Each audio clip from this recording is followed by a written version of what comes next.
2 hari. Bukan 2 bulan. Bukan 2 musim. 2 hari. Dan dalam 2 hari itu, Veda Ega Pratama pangkas waktu hampir 2 detik di Moto3 Jerez. Di Moto3 loh ya, bukan drag race antar RT. Sebelum kita bahas lebih jauh, kita rewind bentar. Tes pramusim Moto3 di Jerez, Spanyol. Cuaca cakep, lintasan mulus, dan semua pembalap niat banget. Termasuk rookie yang satu ini. Hari pertama, B aja. Waktunya masih ketinggalan. Netizen santai. Tenang, masih adaptasi. Tapi hari kedua kok tiba-tiba cepat. Lap demi lap dilahap.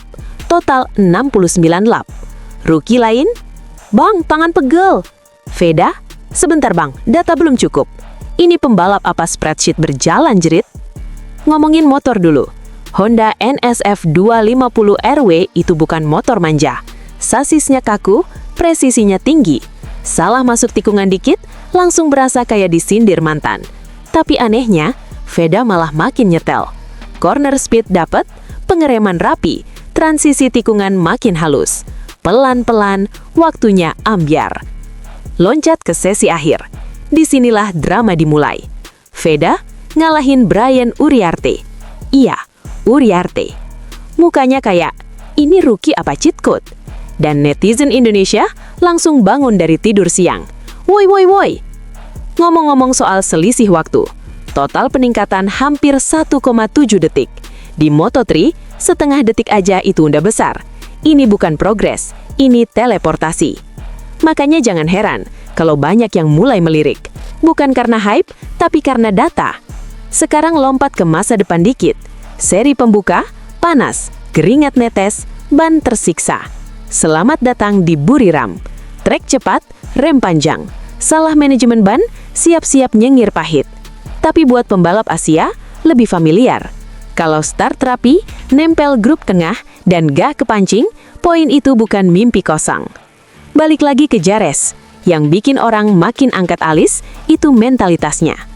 Rookie biasanya ngejar 1 lap cepat, biar kelihatan. Veda malah, long run dulu, data dulu. Ini rookie rasa pembalap senior. Timnya juga kelihatan percaya. Dikasih banyak lap, dikasih ruang eksplorasi, dan hasilnya kelihatan sendiri. Masih ada gap, masih perlu konsistensi, belum waktunya teriak juara. Tapi satu hal jelas, Veda Ega Pratama bukan datang buat numpang nama. 2 hari, 2 detik, dan 1 pesan keras ke pedok Moto3. Rookie ini jangan diremehkan. Musim belum mulai, tapi ceritanya udah panas. Apakah ini cuma kejutan pramusim atau awal kisah panjang pembalap Indonesia di level dunia? Kita tunggu dan siap-siap buat banyak teriakan kecil di depan layar.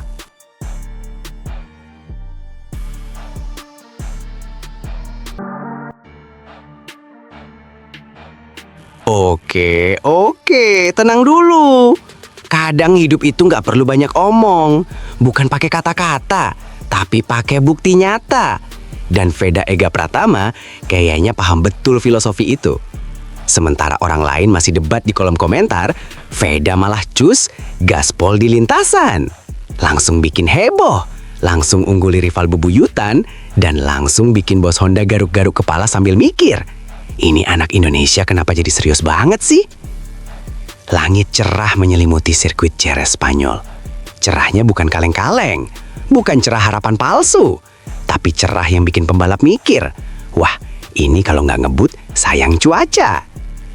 Dan di hari terakhir tes pramusim Moto3 2026 ini, Veda datang bukan cuma buat numpang lewat, bukan buat foto-foto story Instagram, bukan buat nyari wifi pedok, tapi buat kerja serius, kerja sampai keringetan. Tes dimulai dari Sabtu sampai Minggu, 2 hari yang buat pembalap lain mungkin capek, tapi buat Veda, ini justru momen emas.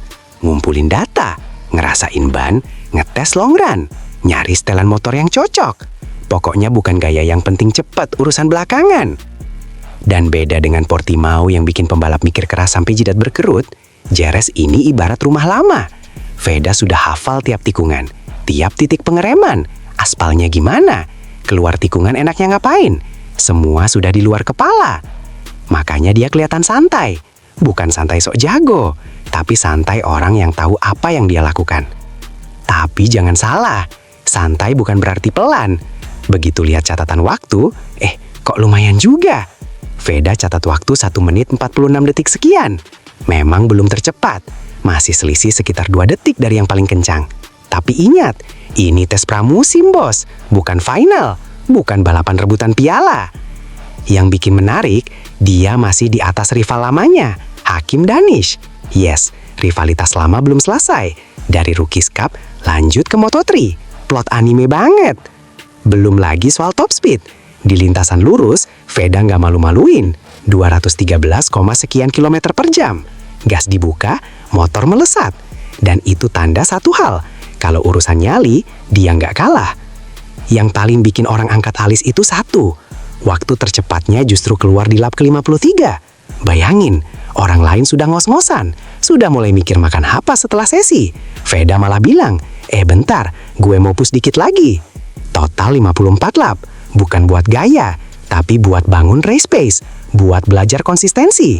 Karena Moto3 itu bukan cuma soal 1 lap cepat, tapi soal bertahan hidup di rombongan pembalap yang saling slipstream kayak rebutan diskon. Apakah ini berarti Veda langsung jadi kandidat juara? Santai dulu, jangan keburu bikin baliho. Gap 2 detik di Moto3 itu masih gede, tapi buat rookie Asia yang baru adaptasi, ini progres yang bikin senyum. Yang jelas, satu hal sudah kelihatan, Veda nggak datang buat jadi figuran. Dia datang buat belajar, buat berkembang, dan pelan-pelan nyari tempat di grup tengah. Musim masih panjang, lintasan beda-beda, tekanan bakal makin gila. Tapi kalau progresnya begini terus, yang awalnya cuma, pembalap Indonesia, bisa jadi nanti orang pedok bilang, itu Veda, jangan diremehin. Dan kita tinggal duduk, nonton, dan bilang, woi, ini anak serius juga ya.